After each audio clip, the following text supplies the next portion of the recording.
We're parents, teachers, and educators, and like you, we're passionate about restoring our culture for Christ. This is Veritas Vox, the voice of classical Christian education. Welcome again to Veritas Vox, the voice of classical Christian education. Today we have our own Laura King with us. Welcome, Laura. Thank you for allowing me to come. Well, we're sure glad to have you here. Tell us briefly how you became familiar with Veritas Press. Okay. In 2008, I became a founding teacher at a brick and mortar classical school in our town. And we use a lot of Veritas curriculum. So I started off as a K through 2 teacher. So I did the history, the history of Egypt through the Old Testament through the fall of ancient Egypt. And then the following year, I taught the 3rd graders. So I was very familiar with the history curriculum. And as I started to grow into the school, I also heard a lot about omnibus. I was very excited potentially one day to teach omnibus.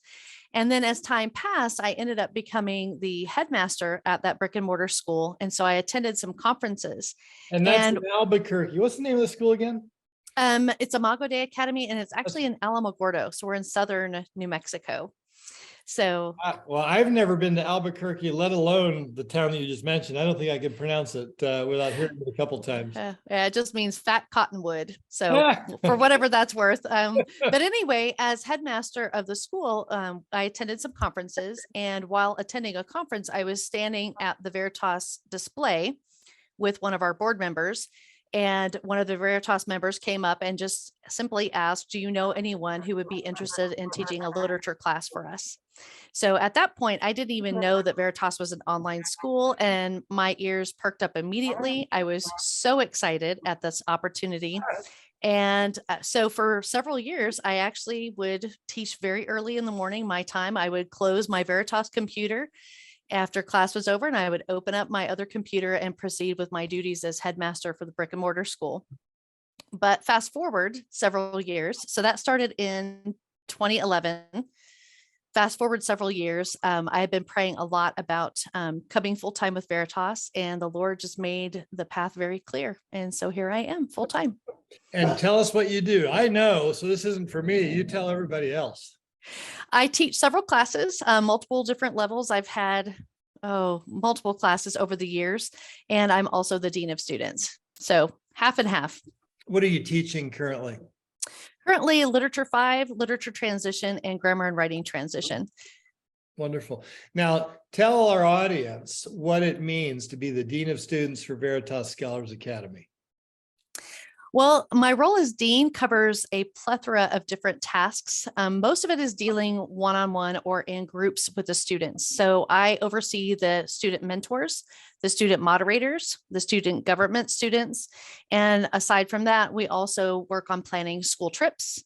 I also have input with educational accommodations, disciplinary action forms, which is not my favorite part of the job, but it does come with it.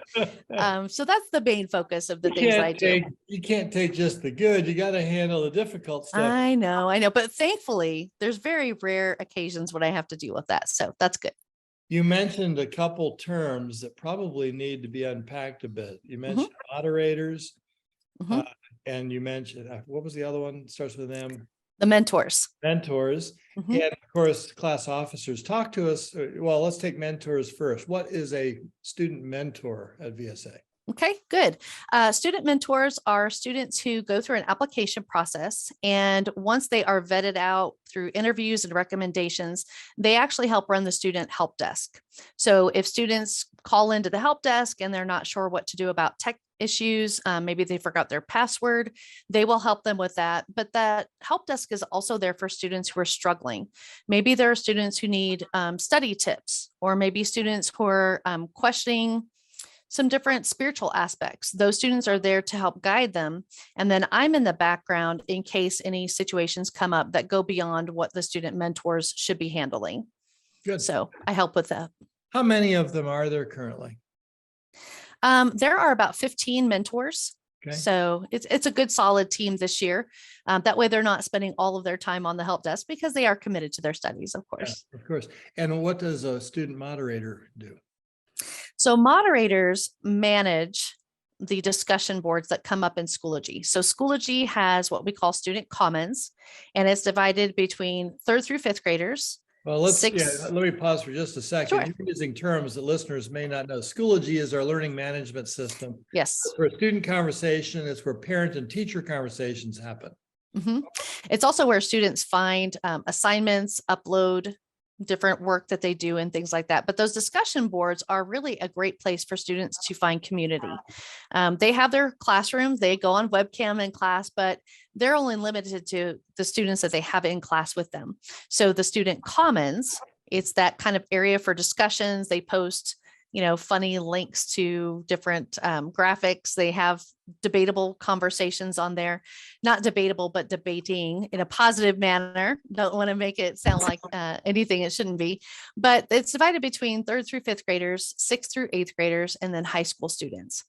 So the moderators are the ones who are watching all of those conversations. They're just making sure that that's what's posted on there is God honoring, and that if there is a topic of debate, that they're trying to promote students to be able to debate in a wise manner but respectfully. So they just exactly, they watch those conversations, and then if there's anything that comes up that needs to be addressed, they handle it within their scope. And if something goes beyond that, they contact me, and so I step in and help out a little bit with that as well. Very good. And then, of course, you mentioned class officers. Tell us about the class officers and what they do and what they don't do. Okay. So it's hard for some people to understand that you can have class officers in a virtual environment. So it doesn't look the same as it might in a brick and mortar school. They're not going with the platform of having a soda machine in the hallway or trying to get school lunches changed. Those aren't the topics that we deal with. But I've never seen any yard signs when they were trying to get votes either. No flamingos in the yard, anything like that. But our full-time students in high school, actually starting in seventh grade on up, are eligible to look at campaign ideas. What are some of the things that they would like to see change in their own groups, in their own classes? And a lot of those deal with community. Again, it's not about the soda machine. It's about, what kind of activities can we do to bring our entire class together as a unit, to have fun together, to be able to have that fellowship. And so it's a fun circumstance to watch as they go through these platforms and these different ideas. They actually have to go through a campaign and voting process. And then once they are elected, there's a president, a vice president, and a secretary for each of those grades. And they have 2 meetings a month. And those meetings are focused on growing together spiritually. They will often post Bible studies that the students will study before they come to the meeting. And then they also play games, they watch movies together. It's just a really neat way to build that unity within each group. Yeah. They're also involved, and I know that you are, in some of the extracurricular activities that we have. Mm-hmm. And I think that people would be surprised and would enjoy learning the vast number of extracurriculars that we're able to do, even though online. So tell us about some of those. I don't know if you have the ability to list all of them off the top of your head or from anything you might have at your fingertips. But tell us about the extracurricular activities, clubs, and that sort of thing, and how those come about and how they're executed. Mm-hmm. Well, I think we just start with the basics. We've already discussed student commons. That is considered an extracurricular. It's not a mandatory activity. Students are able to come and go as they would like. They can spend as much time as their parents allow, or as little time as they would like on that platform, getting to know one another. And then, of course, we do have the commons, the connections officers, or the student body president, the student officers, they have their meetings. And then we also have clubs. I was actually surprised when I looked at our list of clubs that we have running right now, and we have approximately 400 students enrolled currently in the different club offerings that we have. which I thought was pretty amazing. And the clubs are run by different Veritas staff. So the teachers come in, they have an interest, they find a group of students that have a similar interest, and we're able to have those clubs anywhere from apologetics to the yearbook, to chess, to the polyglot club, music, photography, and so on. What's the Polyglot Club? That is a fantastic question.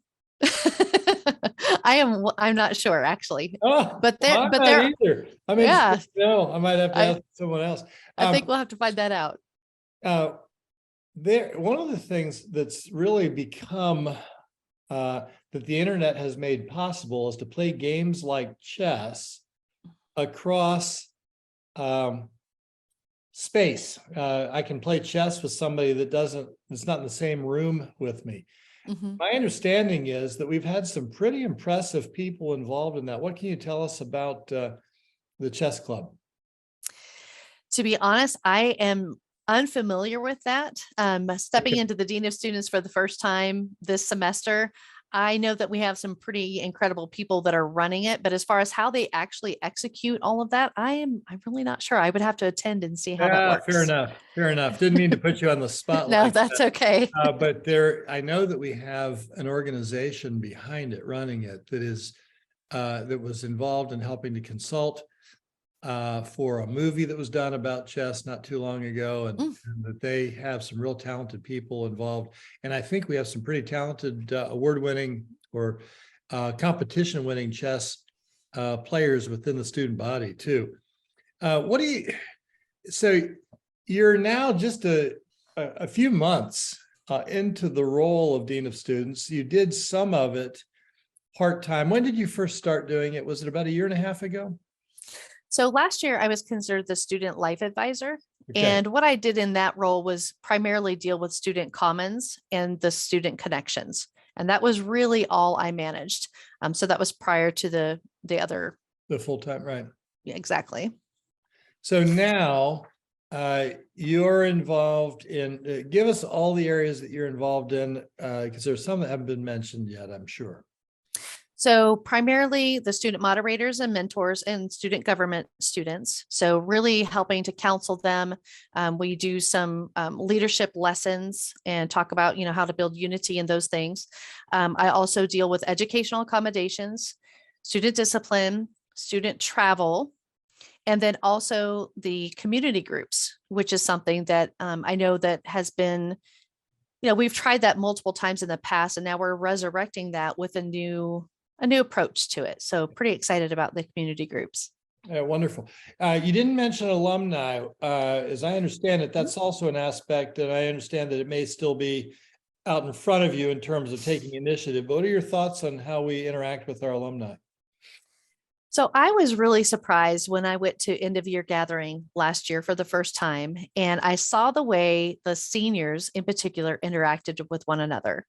I knew that they would have some level of bond between them, just having been in classes together for multiple years. But when I saw them hanging out and just really enjoying one another's company at end of year gathering, it made me wonder, what would it be like if we could have some reunions, coming into end of year gathering. Mm-hmm. So as I thought about that, a couple of the alumni did show up to one of the activities, and it was so exciting for all of them. And I thought, what, that would be great to have an activity for alumni. So I know that you have a very strong heart for alumni, making connections with them, seeing what they're up to, seeing how Veritas can reach out and serve them. So right now we're in the process of just trying to find good connection with them, trying to find good ways to communicate with them. So I've been reaching out to the alumni and their parents and other students to try to get good contact information so that we can include them in activities in your gathering, that we can also include them in the different aspects that we want to as we grow Veritas and the heart, especially that you have for them. Yeah, well, one of the things that has been my experience with my being an alum of my university, which I won't mention because I'm going to be critical, is about the only time I hear from them is when they ask for money. And we have made a determination as we interact with alumni that we want to figure out how to continue to further our mission with them. we have this mission of restoring culture to Christ, one young heart and mind at a time, that doesn't get completely fulfilled when students graduate from high school. And we want to be able to further help that mission by thinking about and acting on good ideas about how we can help alumni then. And that's something that I've given a good bit of thought to. And I know you're starting to become part of that conversation too, because that's really how we affect and infect culture in the ways that we want to. As they start families, as they start businesses, as they go to work and have employer-employee relationships, as they have relationships in their communities and churches, all of those kinds of things are part of what we want to see how we can be helpful to them in that process. So I look forward to working further with you and Dr. Cannon and others on that. What do you find most rewarding about what you do at this point? I realize it's not very long into it, and this answer might change a few times in the future, but what do you find most rewarding at this point? I don't think it's going to change, and I don't want it to sound cliche, but I love the students. I just love interacting with them. I don't like seeing them struggle with different things when that happens, but I really enjoy being able to have that connection with them. And this position has allowed me to touch a larger group of students than I would have ever had just in the classroom. So I didn't even know, prior to being student life advisor last year, I didn't even know about the mentor program or moderators. I had never heard of that before. So it's just opened my eyes. We have some really incredible students, and it's a privilege to be able to meet them where I would never have been able to before. Yeah, we had a few weeks ago, I interviewed the Ericksons, who were talking about the value of going to the end of year gathering. And I have a story that I took a risk. There was a businessman in my office a few years ago, probably 7 or 8 at this point. And we were talking about the company that he represented doing some things that would help benefit Veritas. And I wanted him to get a sense of how impactful what we were doing is. And so I said, you're not far away from the Eden Resort where we were holding the main part, or where it's kind of the central part of a central point for the end of year gathering. I said, after you leave my office, I'd love for you to take some time and just go over to the lobby. Introduce yourself to some of the students that you see there and just talk to them. And you will find a quality of a student, of godliness, of poise, of conversational ability and interaction you've never experienced before. And he took me up on it, and he went over there, and he was not disappointed. It was remarkable. And we are just blessed with incredible students. I think that the parents that we have the pleasure to work with are exceptional for having raised kids like that. I think the teachers contribute to that, and you're playing a role in it too now. Thank you. It's a privilege. One of the things that we see in the online school, of course, registration's right around the corner for most people, and people come to us and they take a class. They have students that take a class or two, all the way up to being a full-time diploma student. Tell me what some of the benefits are of taking classes, and of course, the benefits of being a full-time student in our diploma program. So certainly at any level, taking a course with Veritas, you have academic rigor, which some students don't see that as a blessing, but they do grow to appreciate it. I have several students this year who started off the beginning of the year and they were very worried and they just felt like they couldn't do it. But as time has passed and they realize that they can do it, they find that confidence and they start to really love it. They love the challenge of it. And they get to meet students from all over the world. As I had mentioned before, I am now working with students I would have never met before. The students at all levels are able to just become influenced by and influence other students from all over. They get to interact with them in a very unique environment that is very, very homey, even though it's online. One of the things that I faced when I was talking about coming to Veritas full time, I had people say, how can you teach online? That's not teaching. It's not a classroom. And couldn't be further from the truth. I mean, being online is just as much like a physical classroom, except that you don't have students asking to go to the bathroom all the time or dropping their pencil on the floor. If that happens, you just keep going. We don't even know about it. Now, the full-time students have a really unique relationship. So first of all, our diploma students, so that's what full-time students are. They are diploma students. They get to work with some really phenomenal academic advisors. And those academic advisors basically walk with them and the families through every level of their education. They help them choose their course load. They help them choose, the different curriculum that they're looking at. They're able to, these students are able to register early for classes, which gives them kind of that optimal schedule too.